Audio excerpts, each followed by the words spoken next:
السلام علیکم میری یوٹیوب فیملی، کیسے ہیں آپ سب؟ امید کرتی ہوں خیریت سے ہوں گے۔ جیسا کہ آپ سب کو معلوم ہے، میں اپنی حج جرنی 2023 آپ سب کے ساتھ شیئر کر رہی ہوں۔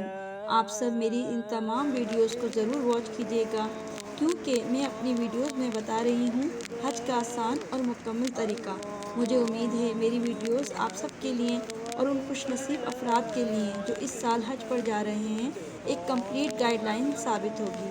آئیے مزدلفہ سے جمرات اور پھر طواف زیارت کا سفر شروع کرتے ہیں۔ مزدلفہ میں فجر کی نماز کے بعد وقوف مزدلفہ اور منی کی روانگی، بڑے جمرہ کو کنکریاں مارنا، قربانی کرنا، سر کے بال منڈوانا، احرام کھول دینا، طواف زیارت، سعی، رات منی میں قیام کا سب حج کے فرائض میں شامل ہیں۔ آج 10 ذی الحجہ کا دن ہے۔ مزدلفہ سے حجاج کرام جوک در جوک جمرات رمی کے لیے بڑھ رہے ہیں۔ کچھ حاجی پیدل سفر کر رہے ہیں، کچھ حاجی ٹرین کے ذریعے جمرات رمی کے لیے پہنچ رہے ہیں۔ حجاج کرام کا ٹھاٹھے مارتا سمندر ہے۔ ہم بھی اپنی ٹرین کے ذریعے جمرات رمی کی طرف بڑھ رہے ہیں۔ آج حجاج کرام کا مصروف ترین دن ہے۔ آج حجاج کرام کے اہم فرائض ہیں، جن میں جمرات پہنچ کر حقہ کی رمی، قربانی اور حلق یعنی قصر شامل ہے۔ یہ ٹرین اسٹیشن کے قریب سے جمرات پیدل سفر کرنے والا راستہ ہے۔ تمام حجاج کرام رمی کے لیے جمرات کی طرف بڑھ رہے ہیں۔ ہم بھی آہستہ آہستہ چلتے ہوئے جمرہ عقبہ پہنچ گئے۔ رمی کے لیے رمی کے وقت دائیں ہاتھ سے کنکریاں مارتے جائیں، بسم اللہ، اللہ اکبر پڑھتے رہیں۔ ہر کنکری کے مارتے وقت یہ کہنا مسنون ہے۔ رمی سے فارغ ہو کر بغیر رکے منی کی طرف روانہ ہو گئے۔ ایک عالم ہے حد نگاہ تک تمام حجاج کرام نظم و ضبط کے ساتھ منی کی طرف روانہ ہیں۔ سعودی گورنمنٹ کے قوانین کے مطابق بہت سے راستوں کو رش بڑھنے کی وجہ سے بند کیا جاتا ہے، جس کی وجہ سے حجاج کرام کو پریشانی کا سامنا ہوتا ہے۔ حجاج کرام کو پریشانی نہ ہو، اس کے لیے پاکستانی خدام جگہ جگہ موجود رہے، جو ہم سب کو گائیڈ کرتے رہے کہ آپ کو کون سا راستہ اختیار کرنا ہے، جس کی وجہ سے تمام حجاج کرام سہولت کے ساتھ اپنے اپنے خیموں تک پہنچ گئے۔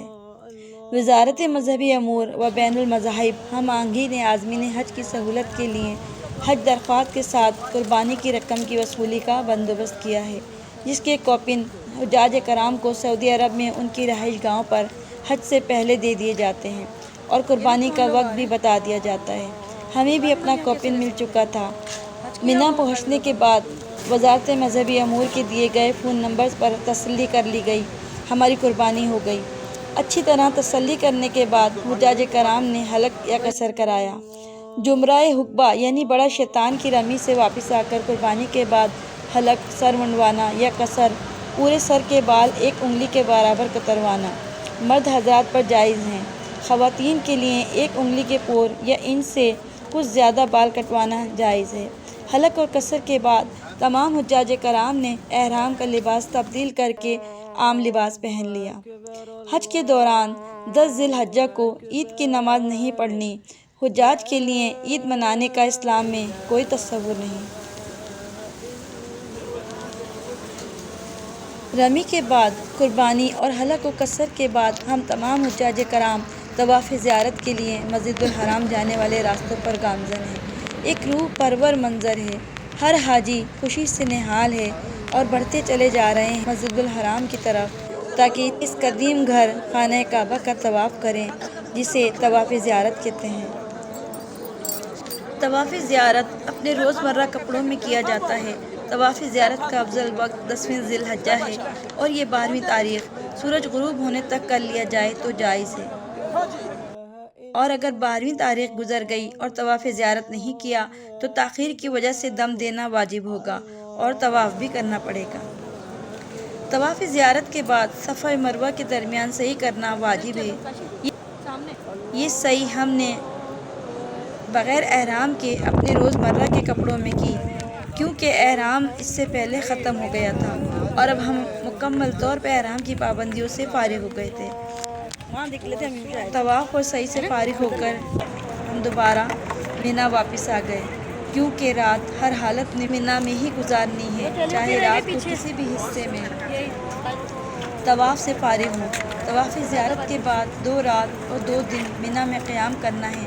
قرآن مجید میں اللہ تعالیٰ فرماتا ہے، یہ گنتی کے چند روز ہیں جو تمہیں اللہ کی یاد میں بسر کرنے چاہیے، پھر جو کوئی جلدی کر کے 2 ہی دن میں واپس آ گیا تو کوئی حرج نہیں، اور جو کچھ دیر زیادہ ٹھہر کر پلٹا تو بھی کوئی حرج نہیں، بشرطے کہ یہ دن اس نے تقویٰ کے ساتھ صبر کیے ہوں۔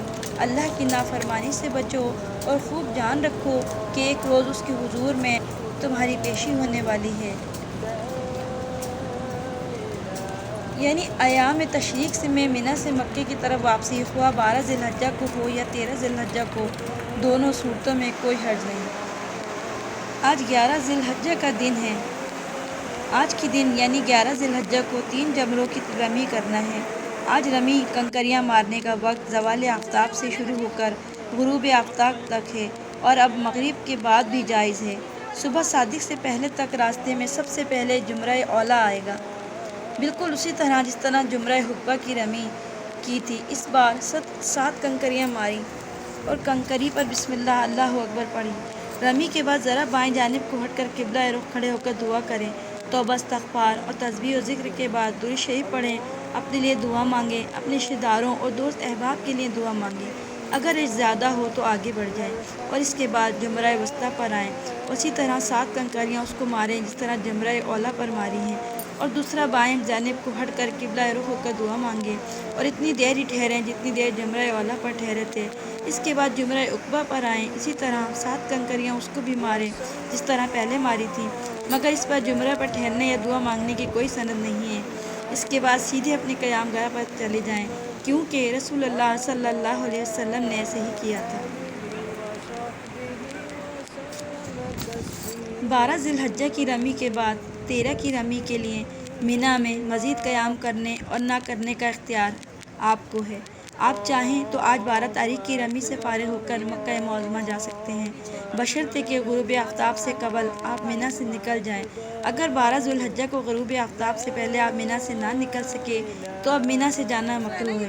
اگر آپ 13 ذی الحجہ صبح صادق تک منا میں رہے اور رمی کے بغیر چلے گئے تو دم دینا پڑے گا۔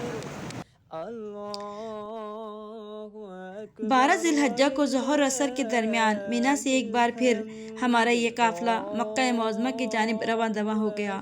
ہم سب اپنی خوش بختی پر نازاں ہیں اور اس بات پر شاداں ہیں کہ اللہ کے حکم پر ہم نے اپنی زندگی کی یہ قیمتی شب و روز تقویٰ کے ساتھ گزارے۔ اب حج کے تمام ارکان ادا ہو چکے ہیں، صرف طواف وداع باقی رہ گیا ہے، اور ماشاءاللہ حج کی سعادت عظمیٰ ہم سب کو حاصل ہو چکی ہے۔ 12 ذی الحجہ کو حجاج کرام آخری دن کی رمی جمرات کرنے کے بعد اپنے طور پر مغرب سے قبل منا کو چھوڑنا چاہتے ہیں، ان کو ہدایت کی جاتی ہے کہ جمرات سے مسجد خیف کے قریب کے رستے سے ہوتے ہوئے خالد کبریٰ پل کے پاس عزیزیہ پہنچ سکتے ہیں۔ ہماری رہنمائی کے لیے معاونین حج موجود تھے۔ یہ رستہ عزیزیہ کے قریب ترین ہے۔ اکثر حجاج غلطی سے جمرات سے سیدھا شیشے کے علاقے کی طرف نکل جاتے ہیں، جو کہ عزیزیہ کے مخالف سمت میں 2 سے 3 کلومیٹر فاصلے پر ہے۔ ٹیکسی شدید رش کی وجہ سے 3 سے 4 سواریاں لیتی ہے، جبکہ پیدل افراد اپنی رہائش گاہ پر جلدی پہنچ جاتے ہیں۔ منا سے عزیزیہ کا فاصلہ 2 سے 3 کلومیٹر ہے۔ دونوں پلوں پر حجاج کی رہنمائی کے لیے معاونین حج ہر وقت موجود رہتے ہیں۔ اللہ اکبر اللہ اکبر اللہ اکبر، لا الہ الا اللہ، اللہ اکبر،